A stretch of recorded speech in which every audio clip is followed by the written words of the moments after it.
Well, hello there. Today I'm going to tell you a little story about how my grandmother, on my mom's side, got me into a band. A band called Mercyful Fate, along with King Diamond. I was at my grandma Tiny's house one day. I can't remember why I visited there, but I would visit there, do a lot of chores for her, yard work, whatever. And anyway, on one of these particular days, okay, side note here, my grandmother, Tiny, she loved to read the National Enquirer. Great news source.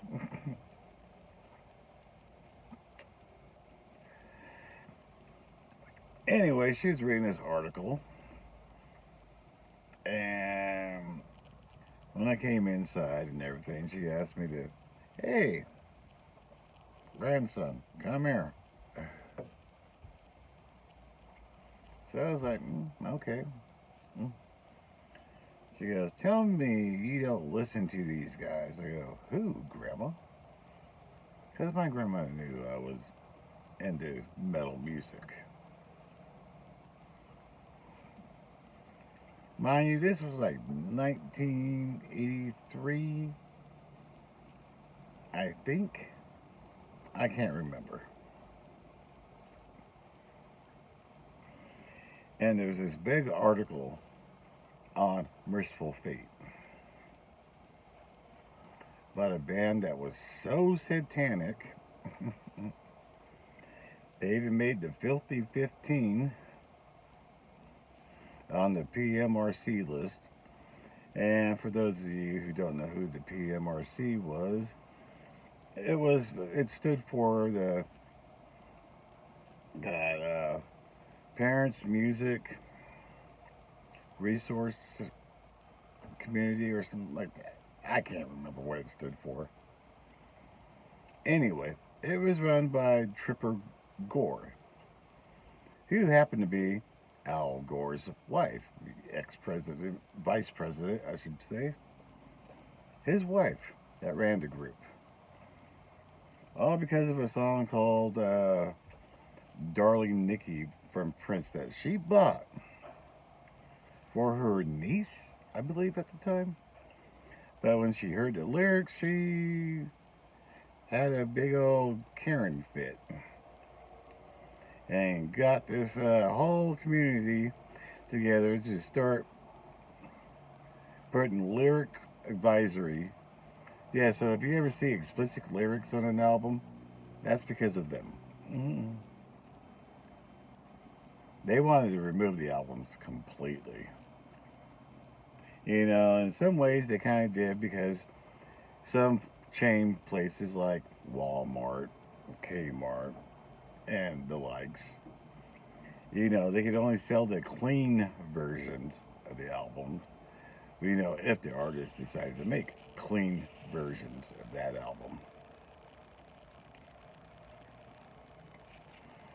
So anyway, and it talked about she showed me the article. Had this weird looking dude, face all painted up, fucking looking like a fucking Kiss reject. That's the only reference I had for anybody at that time. I was like, no, Grandma, never heard of this band before. And which was true at the time.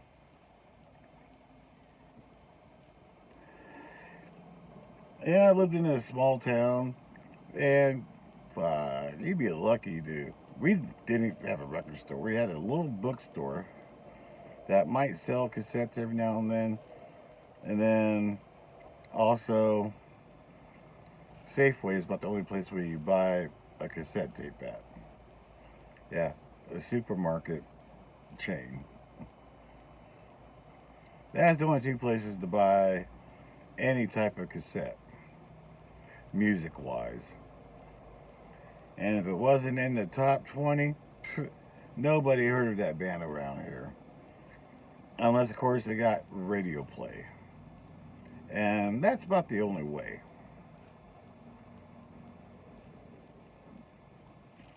Gotta remember, we didn't have internet, nothing like this back in those days. Most bands were word of mouth.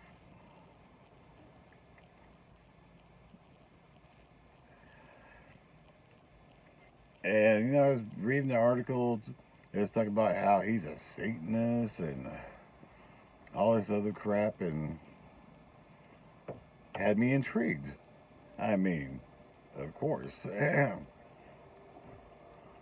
But, I was like, sorry, Grandma, never heard of the guy before or the band.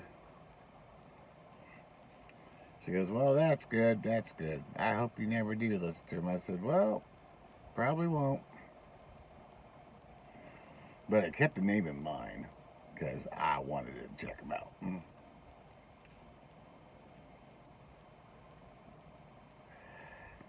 Because I remember from the article, they were describing how he could do these ghostly wails and whatnot as well. The falsetto. And I just couldn't believe it. I was like, yeah, there's no way, blah, blah, blah. If anything, it probably sounds like Rod Halford from Judas Priest. Which, in a way, kind of does at times, but he blows Rod Halford out of the water, personally. I mean, he has more command over his voice. I mean, and plus, with his style of music and his voice, you either love it or you hate it. There is no in between. Period. So anyway,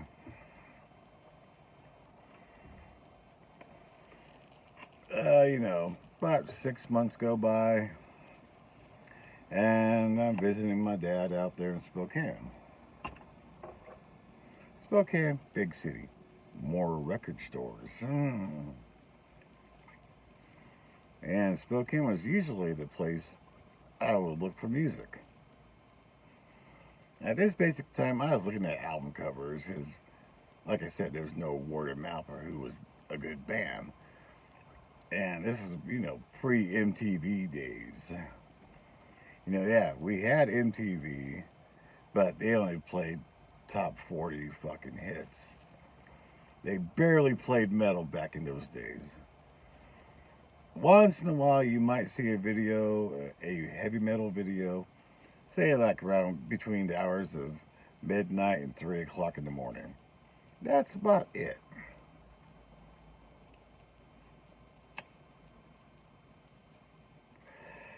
This is before they had the Hard 30 or the Headbangers Ball.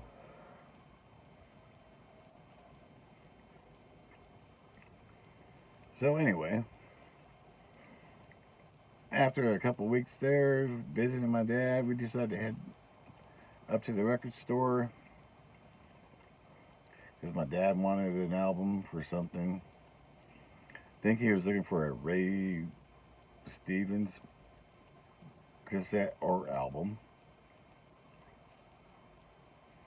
And because my dad was into weird music, he was into Ray Stevens, Neil Diamond, but he's also a Sabbath fan, but he quit listening to Sabbath. He was going to more of the grown-up music. Mm-mm.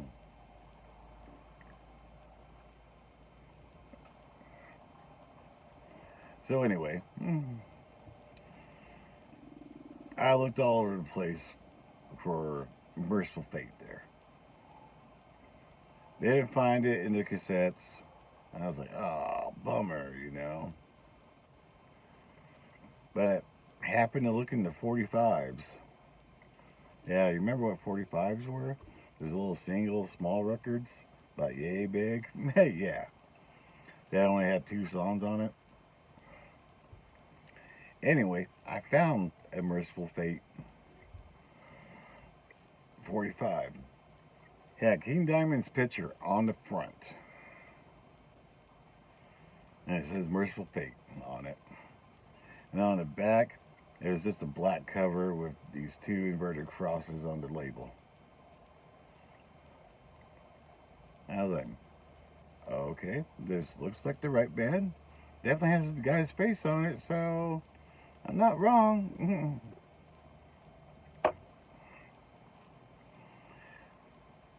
Took that home.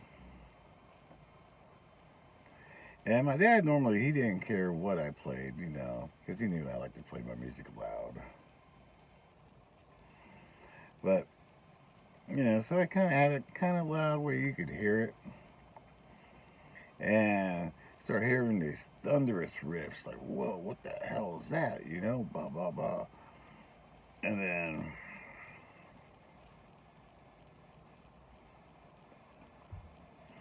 out comes fucking, yeah, the first song I listened to from Mercyful Fate was a song called Black Masses. And oh my god, I was so blown away by the vocals on there that I couldn't even concentrate on the music until my third or fourth listen through. I was like, damn, this fucking rocks. Then, of course, I had to pull up my cassette recorder or my cassette tape. Fucking recorded the song off the 45 onto the cassette player.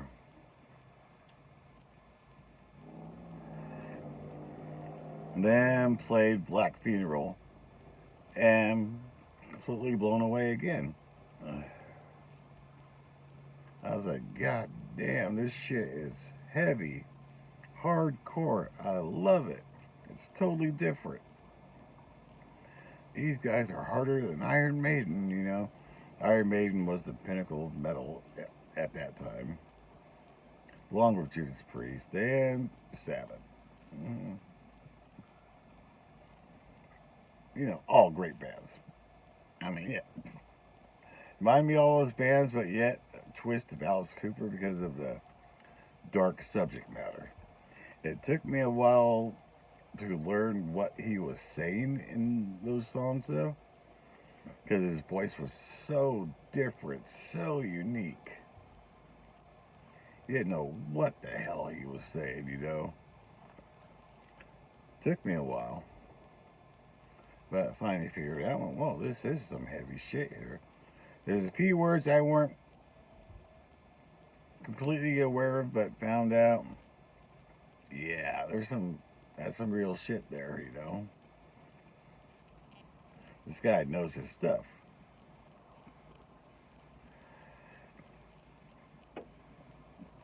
But anyway, yeah, there's no backwards messaging on these two albums as well. I mean, it was straightforward of what the hell the subject matter was. But that's how I became a Mercyful Fate / King Diamond fan. Because it was so different, so unique, their own style. I loved the way they would do their transgressions and their transitions, and their music. I mean, it was so different. Yeah, sure, Sabbath had a lot of transitions, but not like these guys. These guys had transitions from hell, man.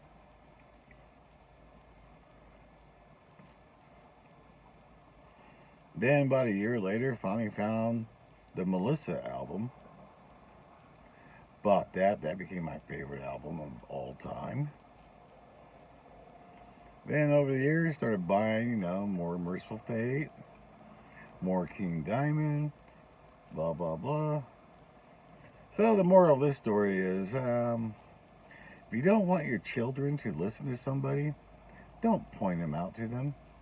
They might not have heard of them. Say, oh, we need to put a ban on this artist because of blah, blah, blah. Well, that makes me curious. Why should we? We're going to put a warning label on this band. I wonder why. Buy it anyway. Let's find out why it's going to be banned. Don't do that. Just ignore the problem. It will go away on its own.